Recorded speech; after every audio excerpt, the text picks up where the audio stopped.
be tested. There you go. Okay, so I don't know how to work this microphone. I know how to work the one that Mitch brought to whatever, but I don't know how to work this one. So, either way. Okay, so, hello everyone, and welcome to Helicon West. I am Erin Timm, and I'm hosting. Okay. So our featured readers tonight are both members of the National Federation of the Blind. And so I just want to introduce that group really quick because there's a lot of people who haven't heard of us. So the National Federation of the Blind of Utah is the largest organization of the blind in the state of Utah. Founded in 1957, the Federation's purpose is to help blind people achieve self-confidence, self-respect, and self-determination. The NFB of Utah represents Utah as part of the National Federation of the Blind.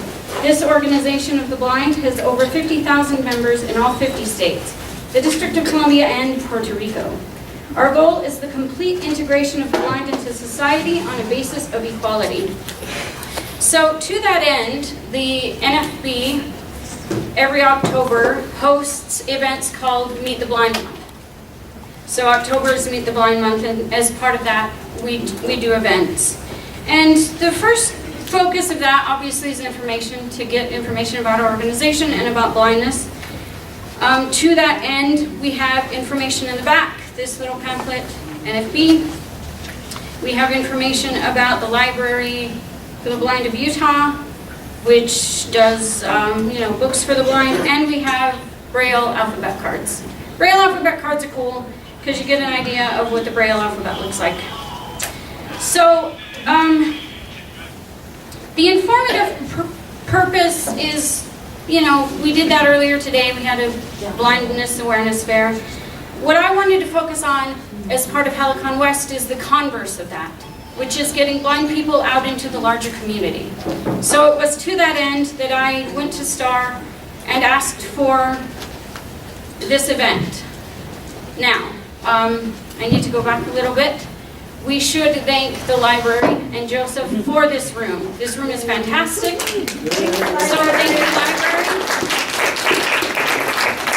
And I have to say that for someone who has low vision, this is the best place I've ever read because the lighting is perfect.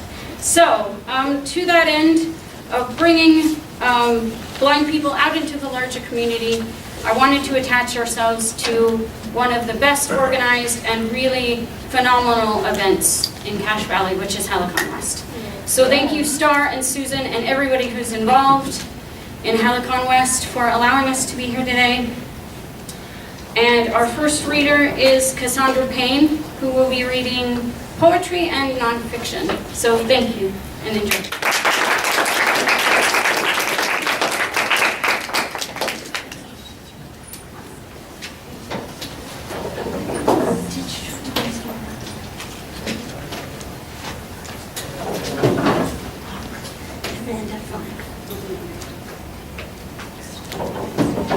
I'm sorry. That's okay, we're patient.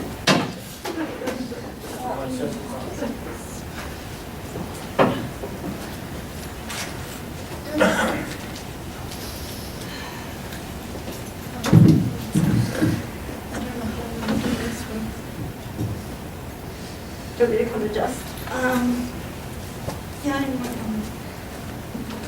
If I can put that down there, will that work? Yeah. Will be your way.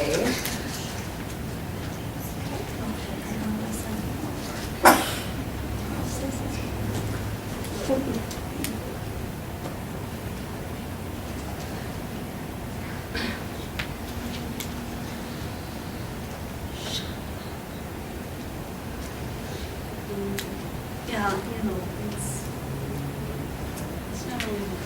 it's wonderful. I had a dream. There we go. No.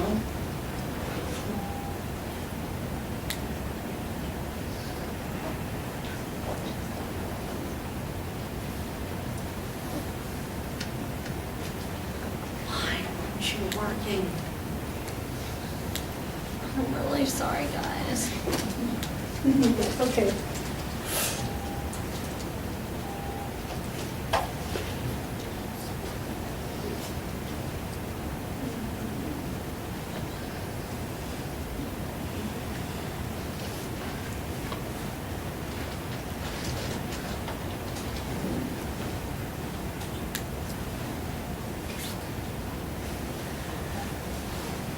Now you decide.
Okay.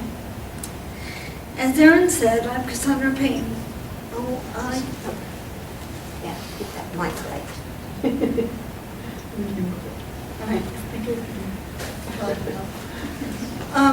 I'm Cassandra Payne, and I'll be reading a short memoir and hopefully some poetry if my technology will allow me to. I'm reading this stuff using a refreshable braille display, and that means what's on my computer screen right here will come up in braille under my hand as I read. So I'm sorry if I'm a bit slow, it's technology.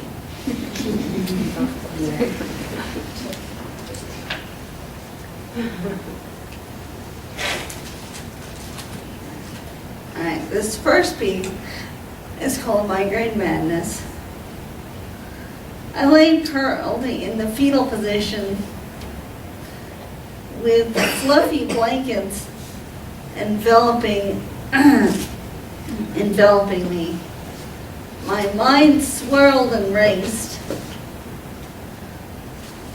as I tried to uncurl my body and sit, but losing my balance, I toppled over backward, landing on the cushy comforter.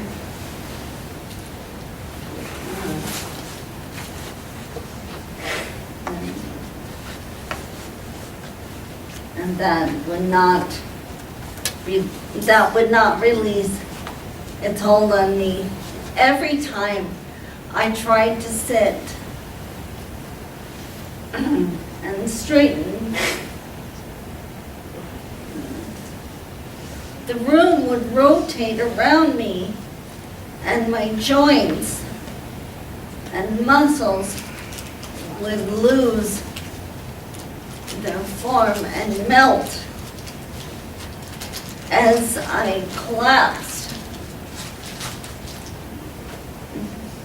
I sunk back and cried. The clock ticked and the television jabbered on with another blaring infomercial. And I heard my mother-in-law in the other room cackling at some mischief the kids were making. I fluffed the pillows behind my head. Even though I couldn't get up and run around, at least I could be comfortable. My swirling brain caught hold of the events the events that caused me to be lying dizzy in bed at my in-laws' house, and I replayed the memories again. This latest illness whipped me with all the fury of a Minnesota tornado. An abrupt onset migraine. That's what the emergency room doctor called it. Abrupt described the suddenness with which the headache drilled into my forehead as I sat in the stainless steel bathroom stall.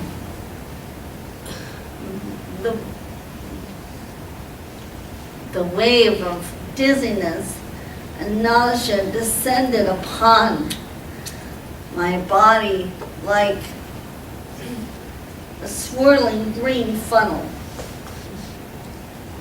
Profound weakness rushed over my slight frame, and after I washed my hands, I fell against the tile wall and rattled the garbage can as I slid the cold tile floor.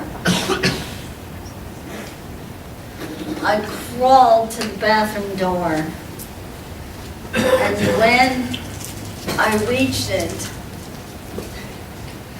my right hand hung around the handle, and the rest of my body stayed glued to the tile.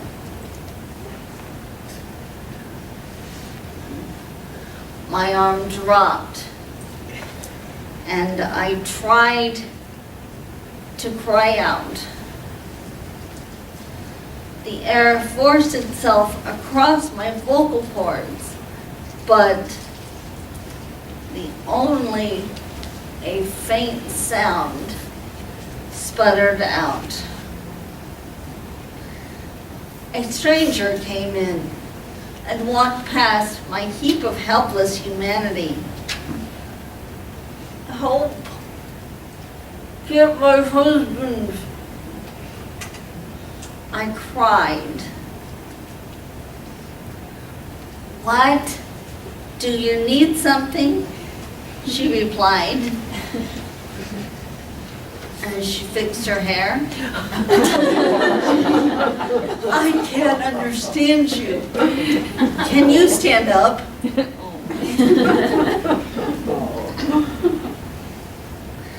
I wanted to cry out, I'm sorry you can't understand me. Do you think I would be sitting on this filthy floor if I could stand?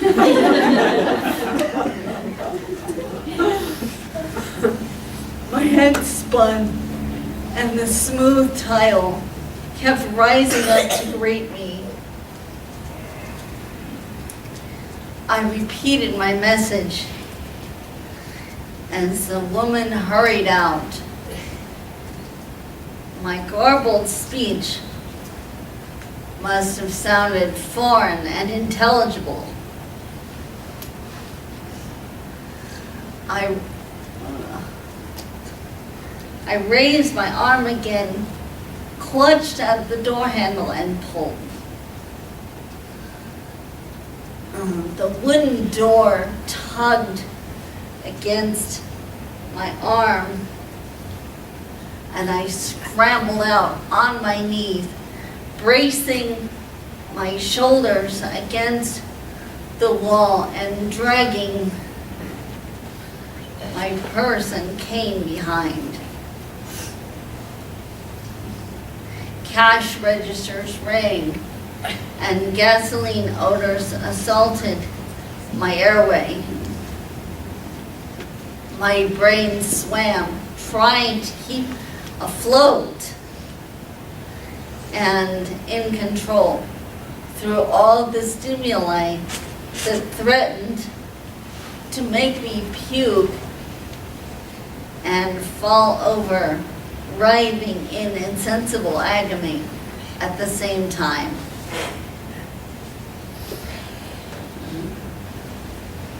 Another whimper escaped my lips. And I flapped my arms to get my oldest son's wandering attention. Soon I was being carried and dragged to my car between my large husband and the thin gas station attendant. Instead of going on vacation, I had earned a free trip to the emergency room. Oh, great. When will this be over? I stretched as the memory swirled away. I had left the headache, nausea, and some of the dizziness at the emergency room like so many pieces of ugly luggage. The weakness, lack of energy, and inability to speak continued to strangle me. Even though my family delayed our trip to California one day so I could rest. It was nearly a week later, and the symptoms still hung around. I threw the blankets back, stumbled out of bed, and waddled towards the door. I held onto the wall as I inched down the hall to my noisy, laughing family. That's my first piece, and yes, that's a true story. If any of you have heard me talk about last summer, that's in a nutshell what happened.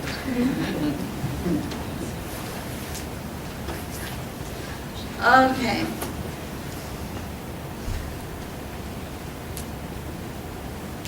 All right.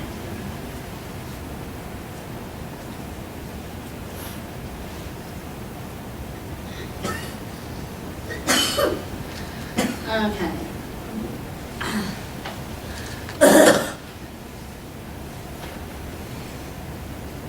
Oh, shit.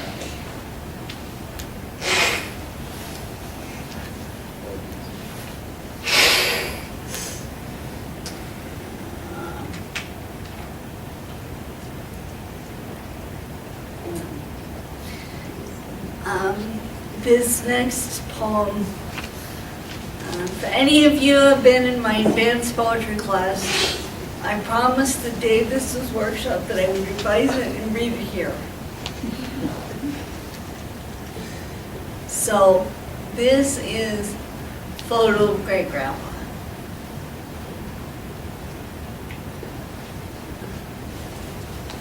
Assuming I can get it to work.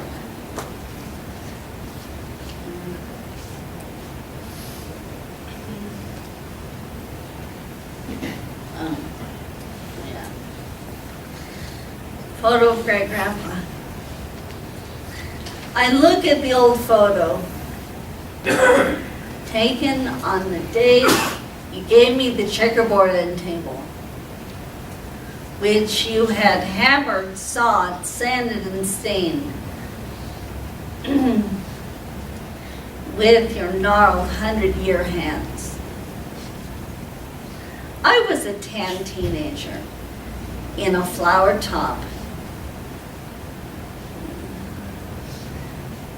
bursting with yellow and orange and denim shorts, worn with all the play of summer. You were a gray and stooped old man wearing black suspenders, as though your white work shirt and black pants would go falling off, and the two middle fingers of one hand, one worn hand, were sawed off at the knuckles. Your stiff arms surrounded me as I sat on the arm of the smooth leather chair. We posed and smiled, our heads touching.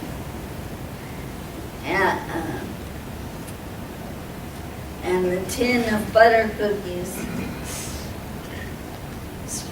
close in hand, brown little crunchy gifts for anyone who came by.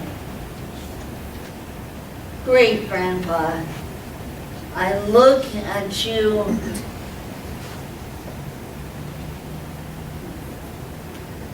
as fire filled my heart, ascending to my face.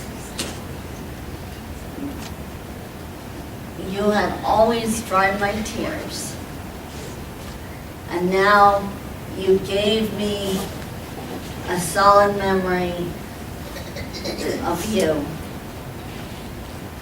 Over 20 years, have streaked my hair and wrinkled my skin since that photo was taken. The table sits next to me, sits next to my leather chair, wrinkled and streaked with water spots and soda spill. As I look at the photo,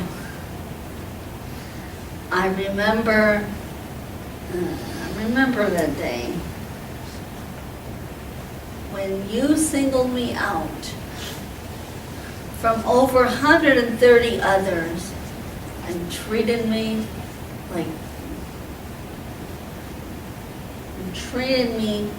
like I was the only one.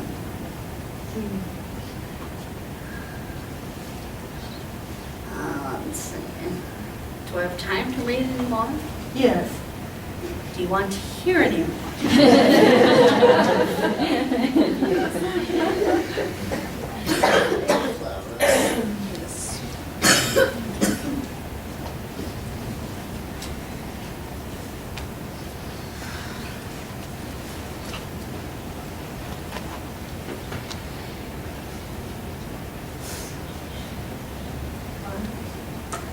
That was my last one. Oh, crud.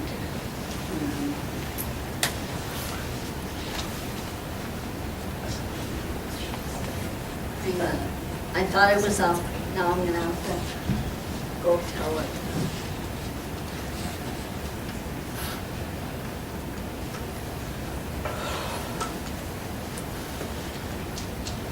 I'm sorry.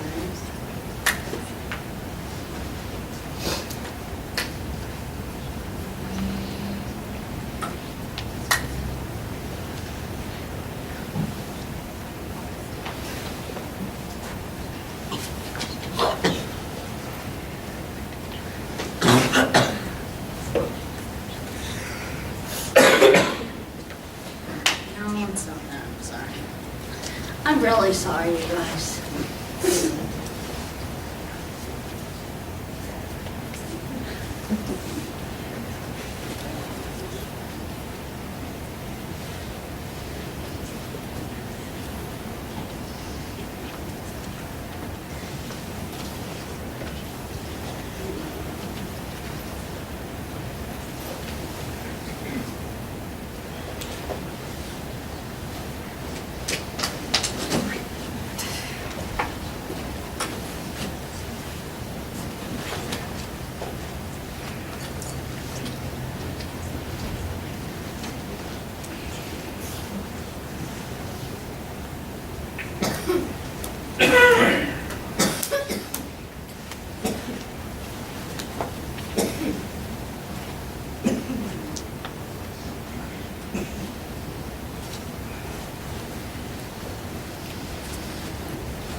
Okay.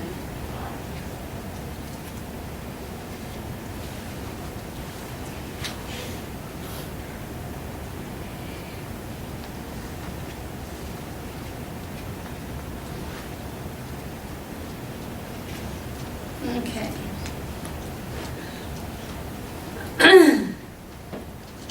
This is called Resting Place. I wrote it right after my husband's grandmother's funeral last year. Snap. The ivory casket is closed as easy as shutting a suitcase.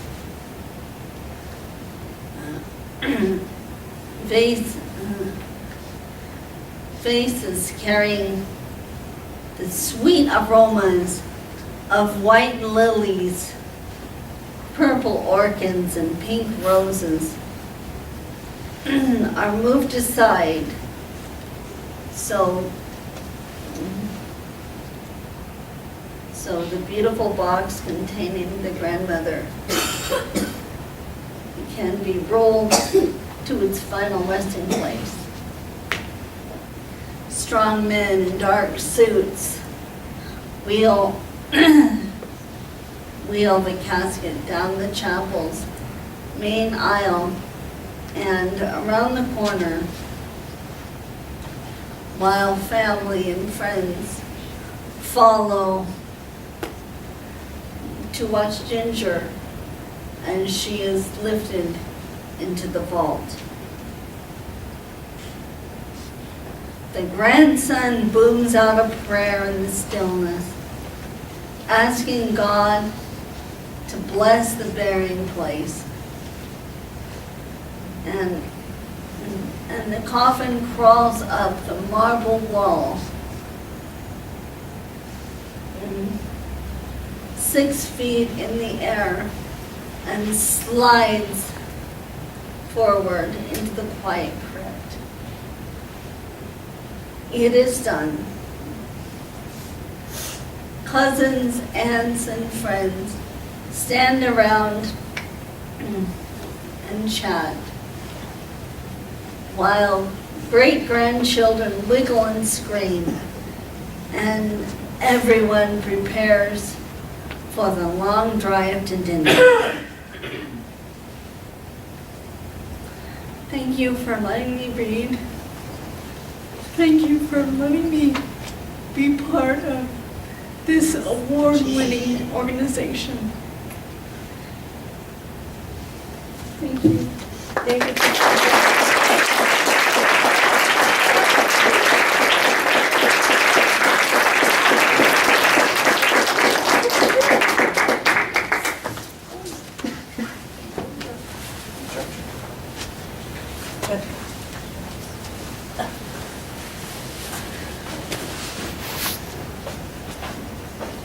Hello again. Hi, Hi, Erin. Aaron. So I forgot to mention a few things. One, please sign up for open mic portion. If you need help signing up, raise your hand. Somebody will bring you the thingy. The list is over And here. notice how I just assigned somebody to do that. You're so awesome that way. Anyway, the other thing I forgot to mention is next Helicon is put on by the Utah Arts Council, and the featured reader is Shannon Ballum. Is that correct? That's correct. And Shannon is amazing, so please come out. Okay, so it is also at this time that I would like to remind you that Helicon West is uncensored. I remind you because my piece is a little, well, the majority of it's okay, but at the end, okay. All right, so with that in mind, I'm going to read a short piece of fiction called Beltane. Lena watches as her 2 older sisters rush from room to room. The floor is littered with discarded dresses, scarves, and shoes. Sasha swings her hips in front of the polished bronze mirror. She twists herself around to see how the dress looks from the back. Mira screeches as she pulls a yellow scarf from a trunk. Yes, this is the one! Mira leaps across the bed to fight Sasha for a spot in front of the mirror. Lena gazes at her bed. It looks so forlorn, buried under her sister's cast-off clothing. Today's Beltane. The whole village will be out for the festival. Lena is dressed in a light blue sundress. Her sisters are working on something much more elaborate. While her dress is simple, her sisters' dresses are huge affairs, lots of lace and several petticoats. Lena laughs to herself. I don't think Sasha and Mira will have much luck finding partners for the fertility ceremony. After all, who wants to do the work of a lady's maid during celebration? Lena leaves the house and heads for her large backyard. She needs to make a garland for the festival. Lena walks past the roses, dahlias, and sunflowers. She wants the ashes and dandelions that grow near the fence.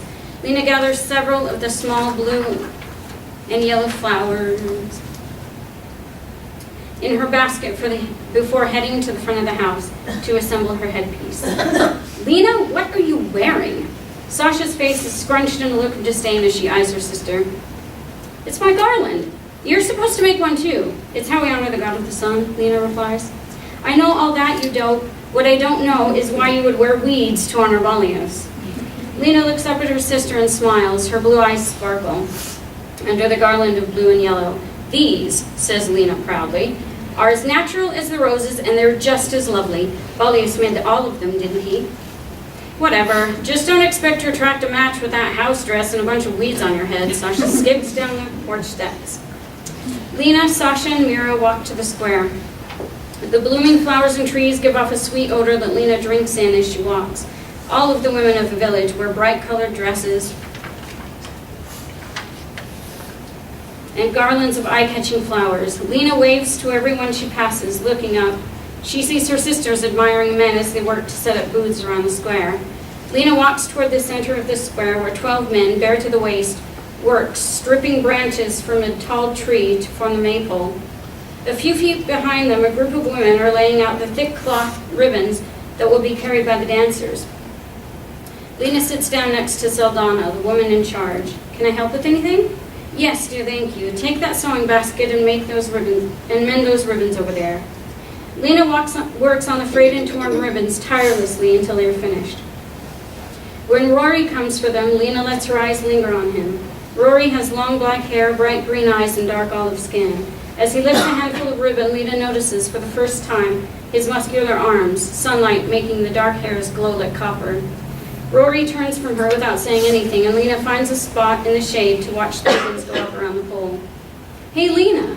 Jarek, the son of the coppersmith, stands above her. Lena smiles up at him. Hi, how are you enjoying the holiday so far? Oh, fine, I suppose. Hey, have you seen Mira? Jarek kneads his hands together as he waits for Lena's answer. I think she's across the square. She likes to watch the vendors set up the booths. Jarek sprints across the square, and Lena smiles. So, Jarek has a crush on Mira. Lena laughs out loud as she heads for the water barrel. And what amuses Miss Lena today? Asks a bubbly voice behind her. Reaching for another tin cup, Lena hands the new arrival some water. Here, Peggy, drink first. No stalling, girl. It's got to be good. You're still smiling. Lena drinks slowly, her eyes sparkling with amusement. Well, she said, it would seem that Jarek fancies one of my sisters. Oh, Lena, that's not news. Everyone fancies Sasha. Not Jarek. Wait, Jarek has a thing for Mira? Yep. How could that be? She humiliated him in front of everyone at the Harvest Festival last year. Well, maybe he's just very forgiving. Foolish is more like. Peggy hands Lena the cup and heads toward the center of the square. Lena takes the last drink of the cool water, hangs both cups on the hooks, and follows her friend. The sun has reached its zenith, and the azure sky is cloudless. Lena's eyes travel up the painted maypole and rest for a moment on the giant garland at the top. The garland is constructed of ferns and is adorned with pink and yellow roses. The pole is painted with white daisies, blue and red dahlias, orange poppies, and violet sprigs of lavender. Lena steps closer to get a better look. Hanging from the pole, the ribbons look like a broken rainbow waving in the breeze. Lena spies a light blue ribbon and reaches out to claim it. The dance is simple, men and women weaving in and around each other, braiding the ribbons around the pole. After the dance, the shops open. Lena smiles and watches a group of young girls go giggling and whispering toward the booth of the fortune teller. The young children play games, and Lena helps them mount the wagon for the hay rides. Dahlia's huge wagon circles the village over and over, and children squeal in delight. The men drink and play darts. Lena spies her two sisters hovering over two handsome bare-chested men who are preparing to arm wrestle in an outdoor pub. The men look rough. In a village where most men are clean-shaven, these men have long beards. Lena is shocked by the thick hair on their tree-trunk arms. The right person will notice me at the bonfire, Lena thinks, as she watches the crowd. She is old enough for the fertility ceremony this year, and she wants to be with someone kind. As the sun begins to set, the revelers head west toward the stone circle. For a week, members of the village had been piling up fodder for the bonfire. Lena marvels at how high it is. There is a perfect breeze, and the fire caught quickly. Taking one another's hands, the villagers form 3 rings around the fire. They begin to sway to the drums played by the priests. The women sing the prayers to herald spring. They start, of course, with a dirge thanking Mekos for the winter months. It is important to honor death before celebrating life, Lena recalls the old lesson as the dance begins. The villagers' voices grow louder and the drum beats faster as they sing for Balios. Linking arms now, the villagers dance around the now roaring fire. Lena is swept up in both the dance and the holy rite. As the circles of people begin to break apart, Lena looks up at the night sky. The light smoke from the fire obscures her view of the stars, so she steps away from the stone circle, making her way to the edge of the small wood. The sky is clear, the stars lit up, a rolling mass of bright light. Lena loses herself in the beauty of the constellations. It is the absence of sound that brings Lena back to her surroundings. Looking back toward the fire, Lena sees a few stragglers, but everyone else is paired off. Lena casts her eyes around her, not sure what to do. She had been so sure of finding a match for her first belting. What happens if I don't? Lena fingers the thin fabric of her dress nervously. With no other idea of what to do, she starts to pray. Balios, I honor you and welcome the coming of spring. She removes her garland. This is the part where I put my garland on my partner's head, but I don't have one, so... Lena lets her words fall as she reverently lays the garland down. Our union symbolizes the creation of the world. Lena looks straight ahead at the grove of trees. The rest is the men's part. I don't know it. Lena turns toward the village. Your womb is the womb of the goddess.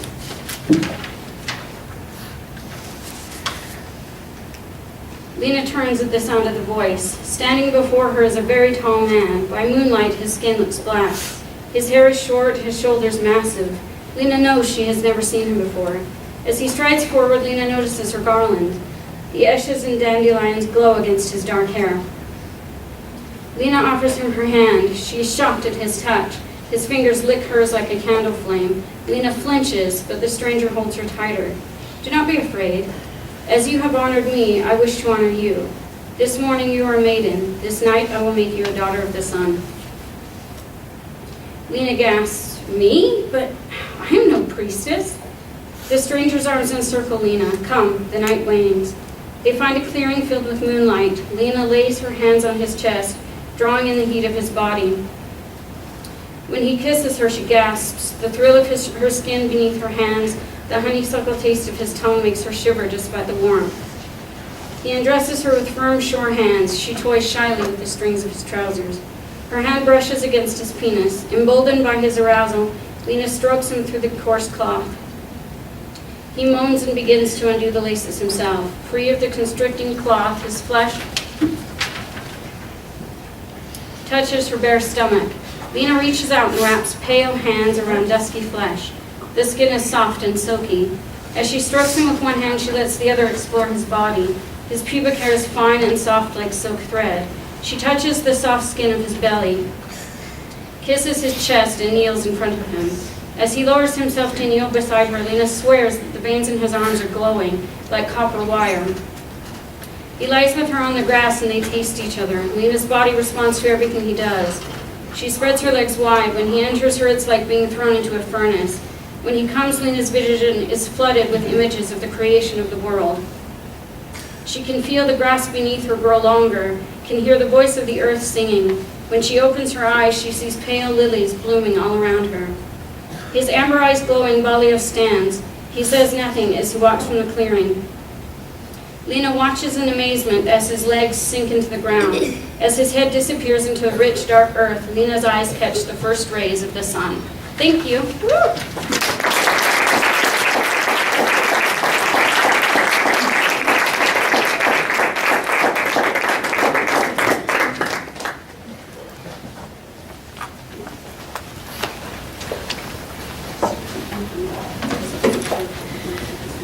let's give Erin and Cassandra another hand. Thank you.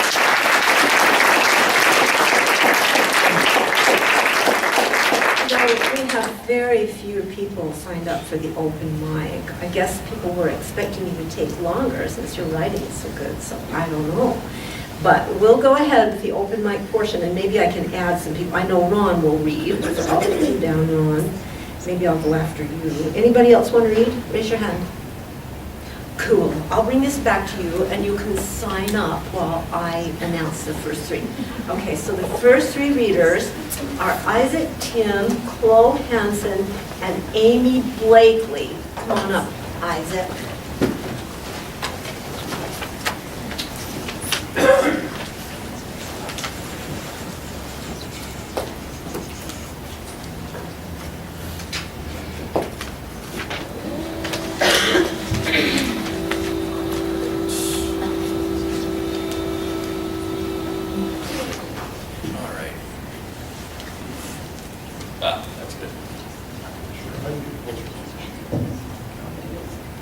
Thank you, Mitch. There you go. Okay.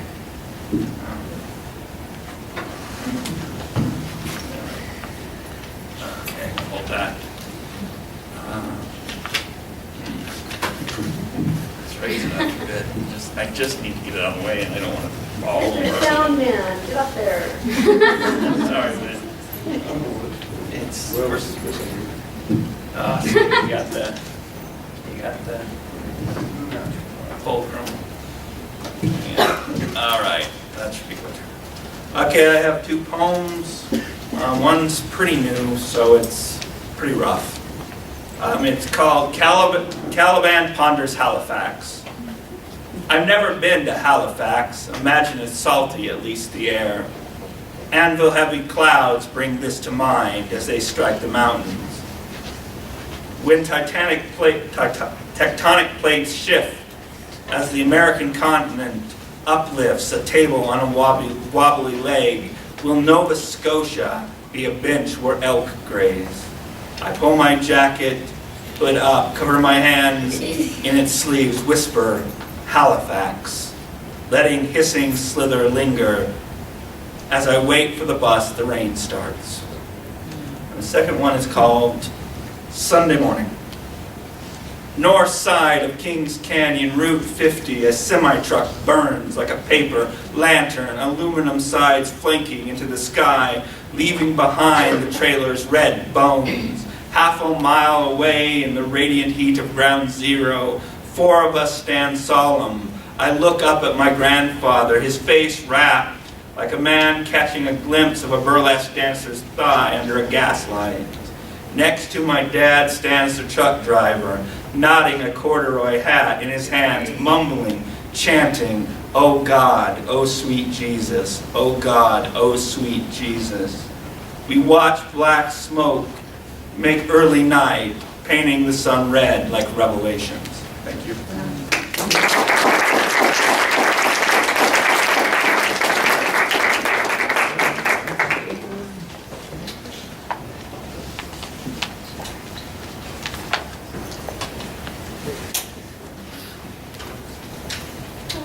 So this is my first time reading poetry here. I'm Chloe Hansen, if you don't know me. Anyway, yeah, I was going to sneak out, but there are too many people, so everyone wanted to see. So I'm going to read now. So I have three poems. The first one's called White Dwarf, and it's based on this quote by Carl Sagan, "We are all made of star stuff." So anyway. I was formed in a glittering embrace, slid into life white, ignited, filled skin and skull with things raw and red like carrion on a highway, burned too hot like a black July macadam, uncomfortable against anything that grazed me bare, turned timid from the glare of my red giant father, lived in fear of becoming his florid reflection, dimmed my light, sure that he would find some fault in my insignificant supernova.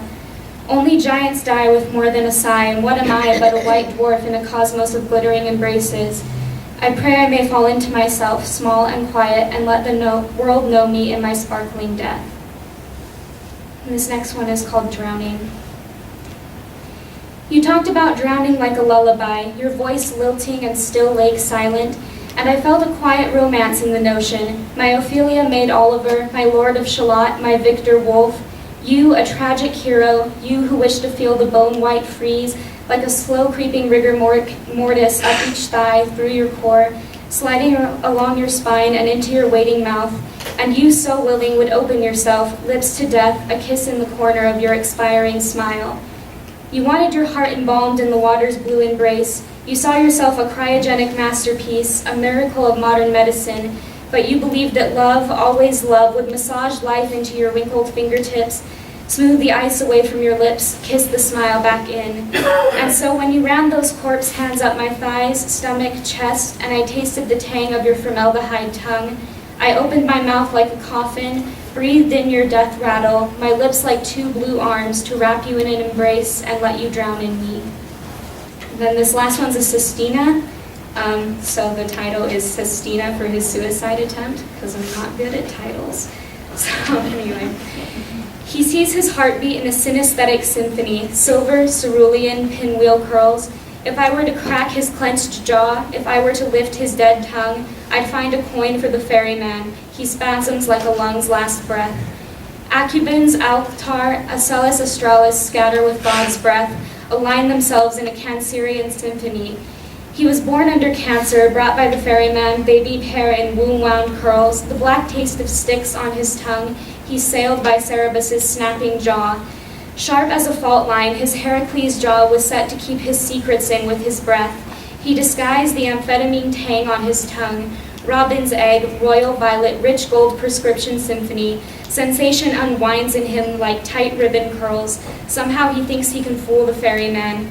He thinks he knows the ferryman. He thinks he can close his coin-heavy jaw. The stench of sticks rises from him in smoke curls expelled from a dying fire's breath. The crash of substances is his symphony. The sound slurs across his tongue. He took my trust with his tongue, said nothing was more fickle than the ferryman. Silver cerulean, his synesthetic symphony came winding out of his diseased jaw. I was scattered at a breath. I slept like a star in glittering galaxy curls. I awoke from a dream soft as baby curls, the taste of constellations on my tongue, warmed at the neck by his shallow breath, another day away from the ferryman. Cancerian crustacean, hard-set jaw, his beating heart, his working lungs a symphony. A sigh curls from him like a symphony soft as starlight. It hums on his tongue, reverberates in his jaw, the dainty ditty remembered from a ride with the ferryman.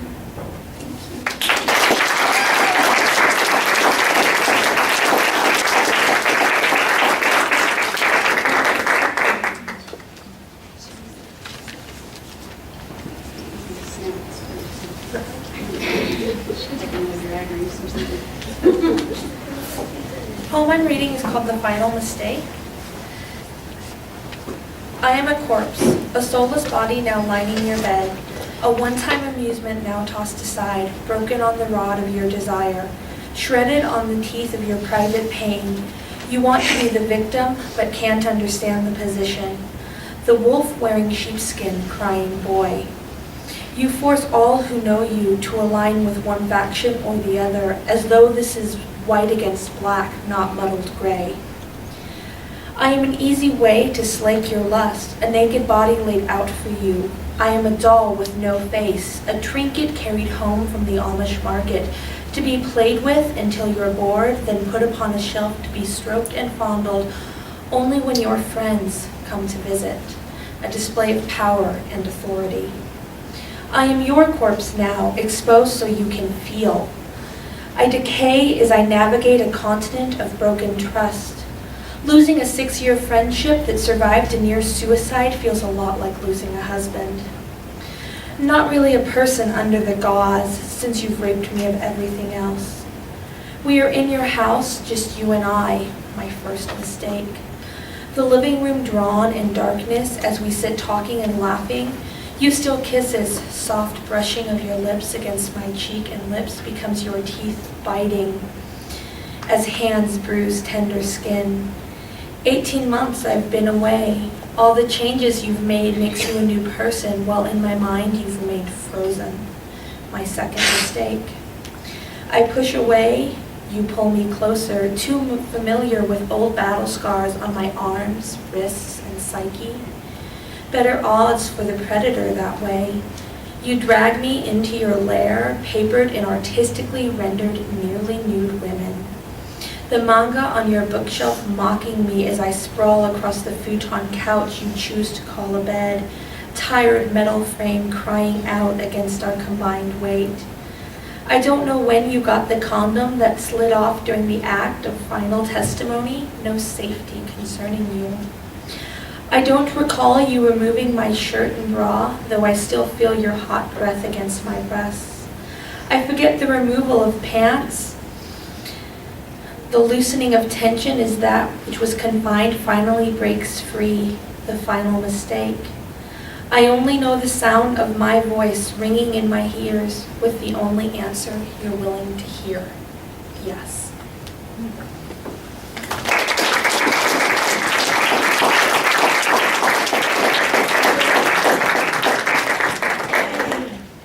I got so wrapped up in the readings, I just about forgot to come back up. Next, we're having Tim Keller, and then Ron Jensen, and then I'll read a couple.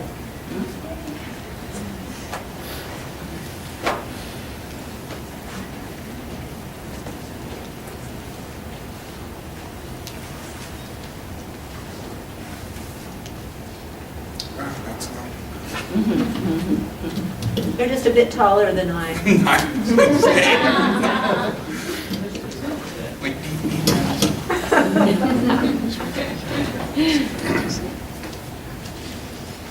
Okay, in the spirit of the season, Revenant.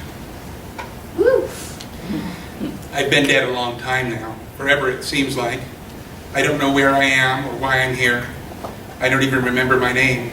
I do know I was a soldier. My weapon is a part of me, along with extra clips, body armor, all kinds of other gear. The name Mitchell is etched or stamped on all of it. Bloodstains saturate the right side of my uniform, probably from the wound that killed me. Kind of glad I don't remember that part. I've explored every rock, every pathway, and every structure. And it's all pretty bleak. There must have been a terrible fight here. Spent shell casings, mortar fragments are strewn among the boulders. The buildings, the vegetation, even the ground are mangled and charred. I've taken to haunting a broken down bunker overlooking the ruins, a refuge of sorts. I woke up there, and it's the only place I feel at ease. A makeshift road winds up the canyon from the valley below, along which spans yet another source of torment, a long, narrow bridge. It's the only way in or out of this godforsaken hole. But each time I set foot on it, I find myself back at my bunker. So that's it, I guess. No poltergeistic pranks or supernatural love affairs or spying on naked celebrities for me. I get purgatory, the ethereal embodiment of a dead Marine, cursed to haunt a village inhabited by no one. To pass the time, I study the battlefield. I've examined all the angles of fire, scoured every inch of real estate in between for clues. In my mind, I see how the battle transpired. Spider holes and makeshift bunkers scar the mountainside. One of which, mine, lines up perfectly with scorch marks on the near side of the bridge. RPG attack.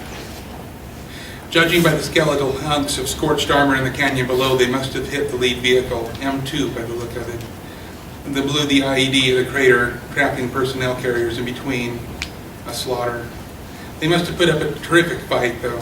Maybe even called in air support. There's hardly anything left standing.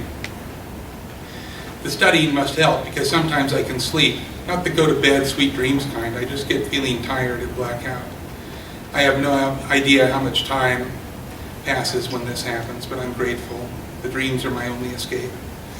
Sometimes I dream that as far as the eye can see, waves of waist-high spring grass ripples in the wind. My brother Mark drives the motorcycle while Jeff and I bounce in a tandem seat. We find shade in the blur of the green heat. We fish, we eat lunches the mom packed for us while Mark races off lunch hour on his dirt bike. Beep, beep, beep, starts me awake. I look around. Ah yes, brakes over. Back to my bunker I go. Beep, beep, beep. What the hell? My watch works. Wait, I spoke. I can breathe. Chill seize my body. My hands shake as my fingers punch for the right button until silence greets me. I smile as tears, gooey, wet, honest-to-goodness tears trail through the grime on my cheeks, blurring my view of the bridge. Suddenly, my stomach is a furnace of pain. I double over, clutching my gut. That is where I was killed. I'd been assigned a point to sweep the bridge for explosives and caught in the crossfire. There, on that stupid, narrow bridge, I died. So why does my watch suddenly work? Out of instinct, I hit the dirt at the sound of footsteps. Finally, I'm not alone. Cruel irony that. The moment I've dreamt about, the idea of the end of my isolation arrives, and it's the enemy, the men who killed me. Dozens file down the trail. Without a word, they spread out, manning old fighting positions. I want to kill them all, but can do nothing but stare as they set up yet another trap. A line of vehicles ambles toward the bridge. The patrol convoy slows as it approaches, and for a moment there's hope. The lead Bradley stops about 20 yards from the bridge. An armored-up Marine emerges. He's somehow familiar to me. Unfortunately, he doesn't look up. Instead, he begins his slow journey across, blithely unaware of the danger. I howl in fury at my impotence. The only sound that comes out is a choke. Large, viscous clots of blood paint the rocks. Ghosts don't bleed. The convoy below is seconds from death. Ignoring the crunch of loose bone and sliding sensation in my gut, I stand and shout, "Contact! 3 o'clock high! Ambush!" My weapon finds my shoulder. I lock onto the RPG crew and shred the bodies of my killers. The point man echoes my shout and dives for cover. A hail of fire erupts from the convoy as rockets and automatic weapons fire pound the mountainside. Enemy fighters struggle to race back up the mountain, but the crew of the convoy maneuver their vehicles and track with their prey for better angles of fire. What was supposed to have been a perfect ambush is turned into a slaughter. A minute is all it takes. Relief washes over me. My bitterness and anger are gone. Suddenly I'm somewhere else. A place at peace with green fields and waist-high spring grass and familiar voices. A dusty and dazed corporal looks warily around, then sprints back to the vehicles as he nears the M2. A sergeant jumps out to meet him. Holy shit, that was close. The corporal, amazed to be alive, turns and stares at the ruin on the mountainside. You see something? Sergeant asks. Did you see who fired first? The sergeant's expression is confused. What the hell are you talking about? You didn't see or hear anything from the mountainside? Dal's mind his head is all I saw. And why? What'd you see? Oh, nothing, he thinks. Just an armored-up Marine surrounded by enemies, shouting his fool head off, blasting everything in sight. The sergeant looks quizzically over. You okay? You're not hit or nothing. RPG replies, pointed right at my ass. Just yelled, hit the dirt. That's all I had time for. Outstanding. Sit the next one out. You've earned it. Fine by me. The Marine, whose gear has the name Mitchell stenciled or written all over it, pauses for one last look back at the village. Thanks, he whispers.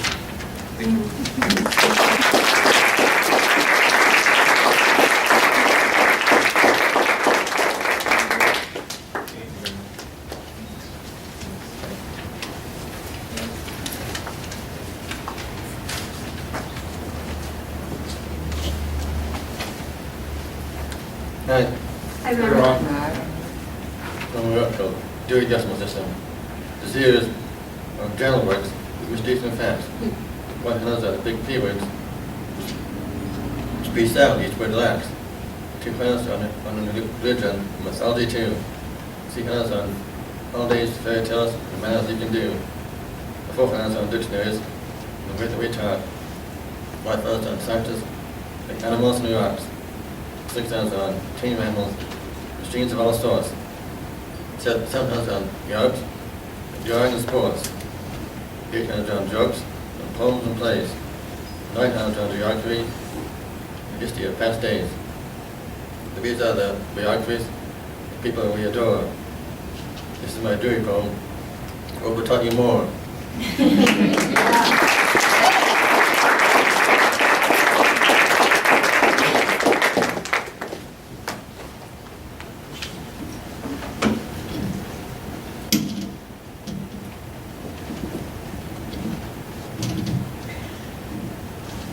Yeah, good stuff tonight, huh?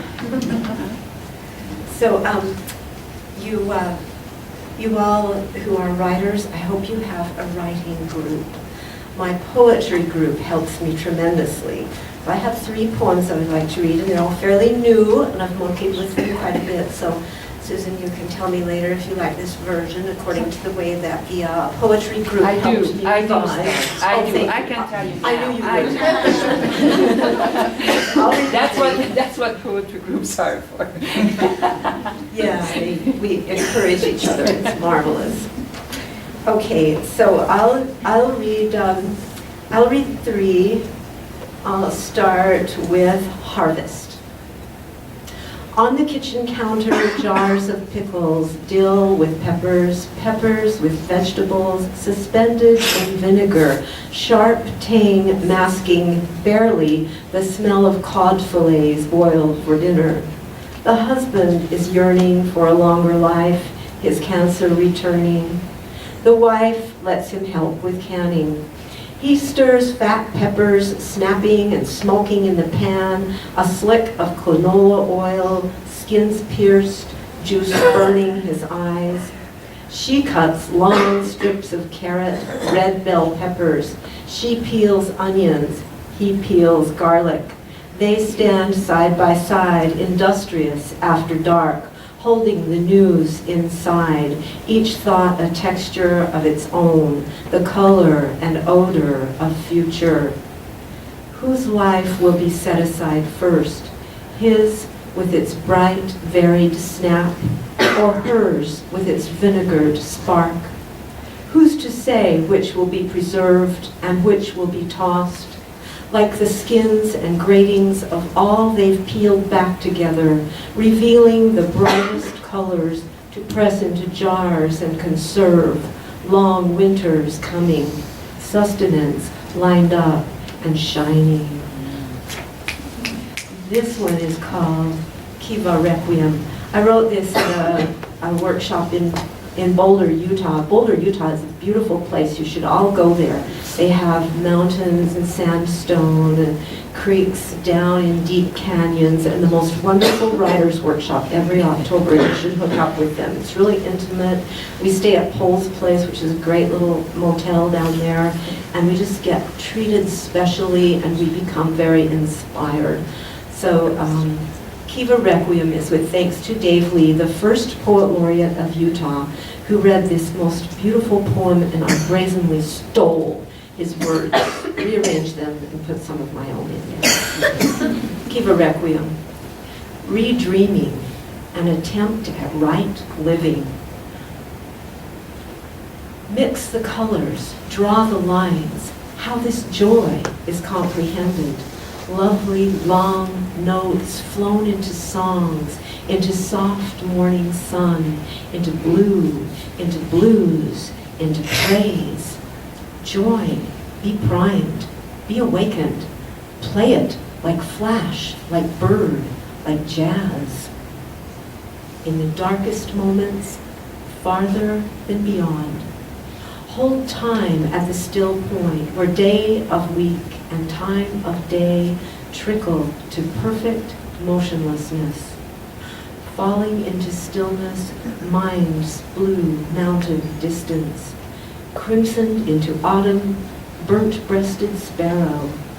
Even tone, even tide, the longest kiss of night, the sweet lips of morning. And one last poem, short, called Double Rainbow. Describes the scene. I'm going to describe the scene. Straight through the center we drove, on our way home from the cancer hospital, the bow high above us, bright waves touching down on each side, columns 5 miles wide of yellowed, green, coral, purple. We reeled through it like dancers under the arch of joined hands, half wheel of karmic prophecy. All we need from here on is belief.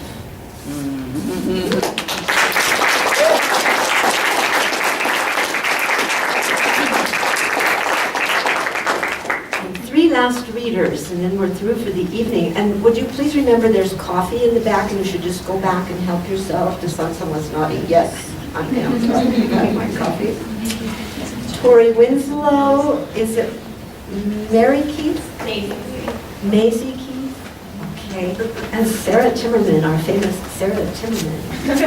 Okay, Tori, come on up.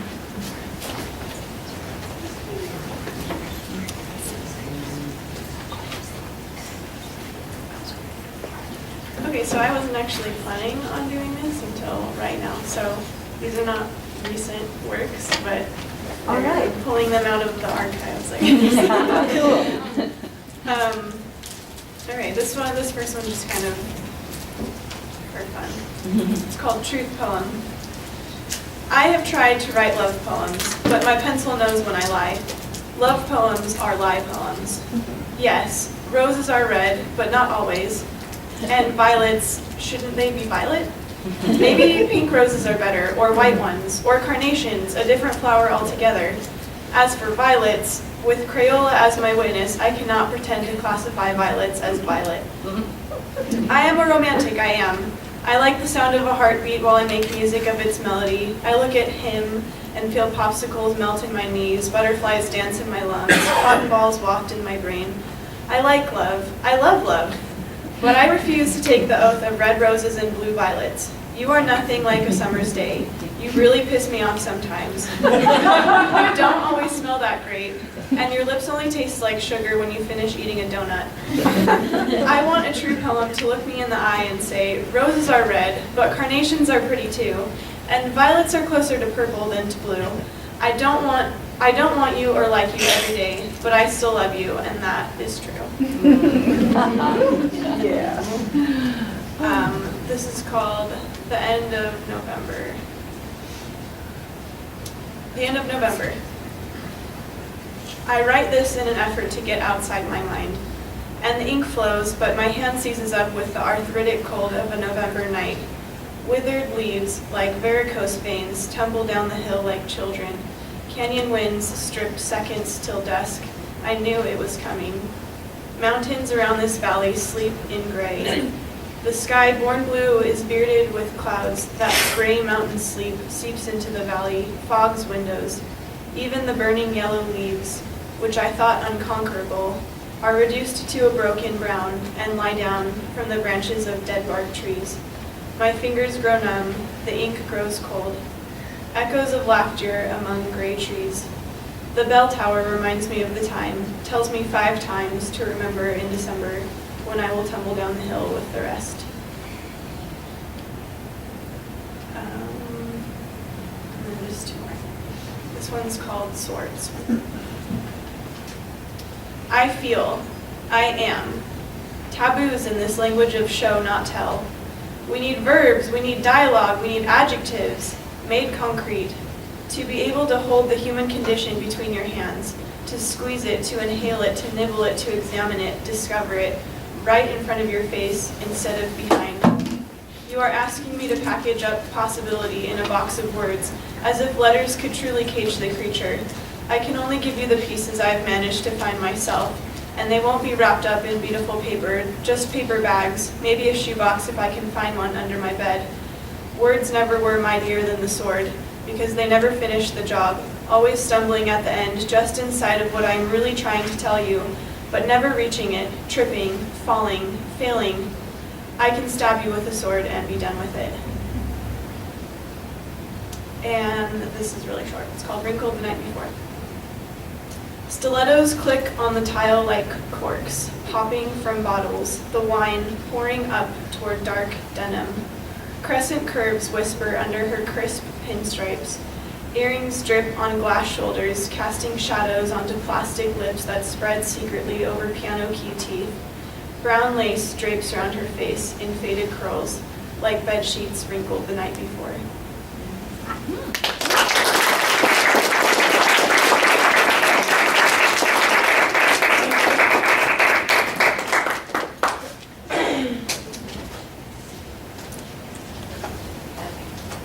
I've never done this before, and I've decided to do it. I have a cold, so I sound like I don't know. So I'm going to read 4 short little works of mine. I hope you like them. All right, this one, I'm going to start off. It says, I do better with images. Speak plainly, I do. I always have. Now I'm infinitesimal and frivolous, then inspired and enthralled, cracking the spine of an intricate story, all the words dancing gracefully upon the page, every syllable carefully placed to extract a certain meaning or reaction or emotion. I'm captured, I'm captivated, curious, caught and cured, balanced eagerly on the edge of this moment to the next, tangled and twisted up in every falling word from their mouths. It's jumping off waterfalls into thickets of clouds, falling into storms, landing in paradise, roller coasters and runaway trains, soothing cups of tea and marmalade. None of the mounting, overwhelming, cascading feeling of insatiable desire to drive me mad. Grandiloquent calm, overflowing assurance and joy. No uproar of ending before beginning, no planting of fear and uncertainty, lush with impartiality. A little less plain, I am, discovering color, noticing bold, bright, bewildering new, swallowing fear, embracing hesitation, following the steps unchoreographed and amusing, stumbling through insecurity with feverish intent. Not plain, but fascinating. I am, you are. This next one I wrote when I was very angry, so I apologize for my language. It's called Shedding Skin. All right. I'll extract every particle of you from out of my skin, remove it surgically, medicated, one by one, your scent, your sound, your smile. I'll exhale every kiss, every touch, all the bliss from my lungs, and forget the way it was to fall asleep to the sound of your breath, my so-called love turned to shit. I'll take this heart from out of my chest and burn it to ashes. Scorch that motherfucker until the wind picks up and takes it down to drown. A rightful death for a dysfunctional, malicious, broken down old toy. Only causes me pain, only makes me hope, and fools me into thinking you'll actually stay here like this. My mind gallops back through time to days with us instead of timeless me. My chest tightens, heart aches, and poison spread through every vein. I'm an addict to your soul, a helpless fanatic to your entirety, and this is my withdrawal, my rehab, my cleanse. That's the reason to take out all my insides, replace all the outsides, and become new. New without you, new and clean and healed and whole. Moved on in stunning, breathtaking, ever-loving, miss me, regret the ending, realize you were wrong whenever, if ever, damn it, I'll be gone. Yeah, as you noticed. Everybody needs one of those, right? And then two more. This is called A Thick, Crisp Air. It's very, very short. Clocks and tea, the night goes on like a roulette wheel, ticking as each hour inches by, one endless round of colors and sounds. Soothing green or creamy earl, wrapping thighs and waist, veiled steamy heat and crisp, solid air, perfection, cold. Cut with a knife, watch circles and lines ascending upwards, miles upon miles of thick woven strings, defeating Mother Nature's harsh reality. Icicle winds, two noses kissing, an eruption in my belly, and I'm sleeping. And then finally, I was asked to read this one. It's actually one of my least favorites, but I'm doing this for Sarah. It's called My Creative Process. And usually it goes with a painting I did, but kind of imagine it in your brain.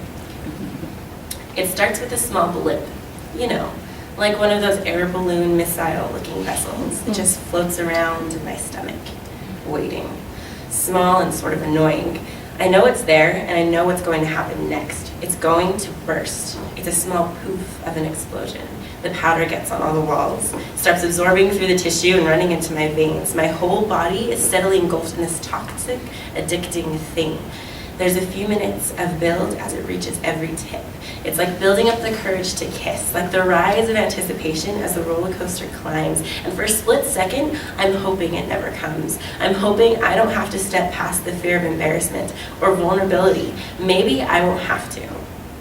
It's a burning and chaos. Hurricanes, blizzards, windstorms, lightning, thunder, tidal waves, volcanoes, and I just have to get it out. That picture in my head, the words on my tongue, that drawing in my fingers, and as long as I get the general idea materialized, it leaves me be, and I'm sitting exhausted, excited, longing for it to come back.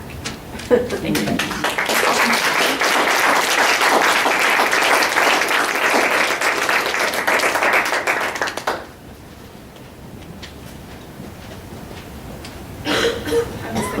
Less intimidating than everybody reads, and I'm even more intimidated. All right, the first one is actually a cut-up. I did, but I want to see how it sounds out loud, so here we go. It's called Divorce. Will you marry me? Dance in the rain more than one night? How we remember mad, passionate, extraordinary love, incapable of anything less. Loved in spite of ourselves, nourished by things unseen. Daydreams lived in music, risk your heart, wild and precious life. We are born to stand out. But the pillars of the temple stand alone, selfish, impatient, a little insecure. Glass splinters, rips you apart. It becomes a bandage for dirty sores. But smile, life's a bitch and God is awake. You just never know how the hand will play. An obesity of grief doesn't go away, so you learn how to live life's cruelest irony. How you remember. Insanity without music, once is enough. You live in your labyrinth of suffering, death must be so beautiful. No, be lonely. Take care not to smile. Isolation is a gift. And the next two, few of you have heard before, but I've changed a few things so you get to suffer through them again. My mother's kitchen. Things didn't come to die there, they just did. Chickens undressed for night, put to sleep in styrofoam beds, kept sleeping past sunrise. Dishes dotted with goopy cheddar oils grew fuzzy green polka dots. Rebellious hot grease leapt from iron cast, became sticky plaster on pastel yellow walls. Flies sang intermittently, a languid funeral march, then fell, smashed and bloody, scattered piles. My mother's entrance silences the dirge, dislodges more paint chips from the whitewashed door. She paces, shuffling around school bus yellow tiles, stepping on all the cracks. Her face the only void in the room, picks up, carries, puts back down, careful to not disturb the graves, stops. Doesn't notice her own shaking, gradually withdraws to go die somewhere else. And last one is midnight. The longings of the indecent hour never dissolve at dawn. I feel morning through unforgiving light. Grasping at cool porcelain, I wash memories down the drain with the remnants of my makeup. So my ritual begins. The series of creaseless silk, white buttons, and tiny lace cling, shaped into a decorative shield. My skin grasps at sheer defenses, cooling my pulse, suspended between each echo of less threatening numbers, till thin, dark hands mark the time, point straight up. His spell's last statement pounds 12 times. I can't stop the whispered melody. Midnight opens his embrace. Delicate, deep fingers wrap my body to gently caress, and tightly laced defenses of day give way to deft fingers and sincere lies.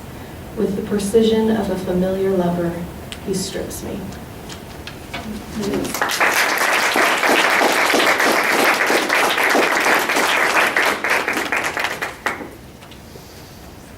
Well, I'm afraid that's it for tonight.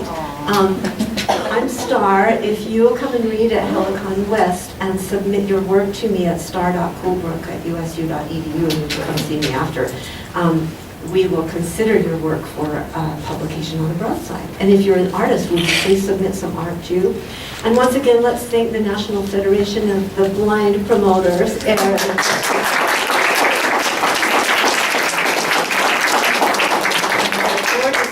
And come back next time on the 24th for Shannon Ballum and Kirsten Scott. Thanks for coming. And put your chairs over there in a stack, please, against the wall.